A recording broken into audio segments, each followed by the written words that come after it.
మాట్లాడితే పెద్దగా అది వినబడదు. గట్టిగా వినబడేది అనేది మీ ఓటు మాత్రమే, మీ మాట కాదు. సో డెఫినెట్లీ మీ ఓటు హక్కుని వినియోగించండి. May 13th is the D-Day.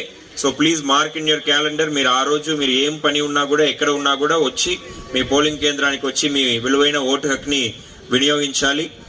మీలో ఎంతమందికి ఓటు ఉన్నది? అందరికి ఓటు ఉందా? అంటే చెక్ చేసుకున్నారా ఓటు ఉందా లేదా అని? So please go to voter help line app. Voter help line app కావచ్చు, లేకపోతే votersservices.in కావచ్చు. దీంట్లో వెళ్ళి మీరు మీ ఓట్ని చెక్ చేసుకోవచ్చు. మీ పేరు, తండ్రి పేరు కొడితే కూడా మీకు ఎక్కడ ఓటు ఉంది, ఏ పోలింగ్ స్టేషన్లో ఓటు ఉందని తెలుస్తుంది. లేకపోతే మీకు డౌట్ ఉంటే 1950 కాల్ చేయవచ్చు. సో మీకు మీ ఫ్యామిలీ మెంబర్స్, మీ ఫ్రెండ్స్ వీళ్ళకి ఓటు ఉందా లేదా అని వాళ్ళకి కూడా